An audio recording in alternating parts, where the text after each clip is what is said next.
Hello my dear friends, അപ്പോൾ എന്തുണ്ട് വിശേഷം? എല്ലാവരും സുഖമായിട്ടിരിക്കുന്നോ? അപ്പോൾ ഇന്ന് നമ്മൾ നല്ല നാടൻ തേങ്ങ അരച്ച മാങ്ങയിട്ട മീൻകറിയുടെ റെസിപ്പി ആയിട്ടാണ് വന്നിരിക്കുന്നത്.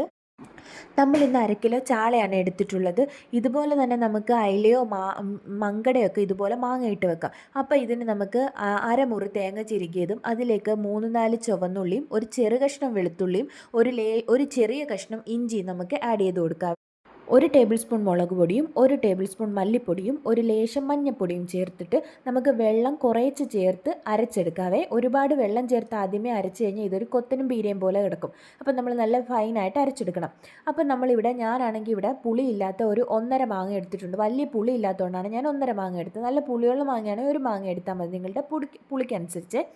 എന്നിട്ട് അതിലേക്ക് ഒരു 3-4 പച്ചമുളക് കീറിയിടണം, എരിവിനനുസരിച്ച് കീറിയിടണം. എന്നിട്ട് നല്ല രീതിയിൽ ഇതൊക്കെ ഒന്ന് ആവശ്യത്തിന് വെള്ളമൊക്കെ ഒഴിച്ച് ഒന്ന് മിക്സ് ചെയ്തിട്ട് നമുക്കിതിലേക്ക് ആവശ്യത്തിനുള്ള ഉപ്പ് ആഡ് ചെയ്ത് കൊടുക്കാവേ. എന്നിട്ട് നമുക്ക് സ്റ്റൗ ഓൺ ആക്കിയിട്ട് ഇതൊന്ന് മിക്സ് ചെയ്തിട്ട് നമുക്ക് അടച്ചു വെച്ച് ഒന്ന് ഒരു തള വരുന്നവരെ നോക്കാം. ഈ തള വരുമ്പോഴത്തേക്ക് ഇതിൻ്റെ അരപ്പിൻ്റെ സ്മെല്ലൊന്നും പോത്തില്ല. അപ്പോഴത്തേക്ക് നമ്മൾ വീണ്ടും ഒന്നുകൂടി ഇതാക്കിയിട്ട് വീണ്ടും ഒന്നുകൂടി മൂടി വെക്കണം. അതിനുശേഷം ഇത് പരുവമായിട്ടുണ്ട്. അപ്പോൾ അരപ്പിൻ്റെ സ്മെല്ലൊക്കെ പോയി നമ്മുടെ മീനൊക്കെ നല്ല രീതിയിൽ വെന്ത് കിട്ടിയിട്ടുണ്ട്. അപ്പോൾ നല്ല മീൻകറിയുടെ നല്ല മണം വരുന്നുണ്ട്. അപ്പോൾ നമ്മൾ ഇതിലേക്ക് കുറച്ച് കറിവേപ്പില ആഡ് ചെയ്യുക. എൻ്റെ കയ്യിൽ ഇപ്പോൾ കറിവേപ്പിലയില്ല, നിങ്ങളുടെ കയ്യിൽ കറിവേപ്പില ഉണ്ടെങ്കിൽ ആഡ് ചെയ്യുമ്പോൾ ഒരു പ്രത്യേക ഒരു ഫ്ലേവർ കിട്ടുവേ. എന്നിട്ട് നമുക്ക് ഉപ്പും എരിയും പുളിയും എല്ലാം നമ്മൾ കറക്റ്റായിട്ട് നോക്കിയിട്ട് നമ്മൾ ലാസ്റ്റായിട്ട് നമുക്ക് ഇച്ചിരി ഉലുവാപ്പൊടി ചേർത്ത് കൊടുക്കണേ.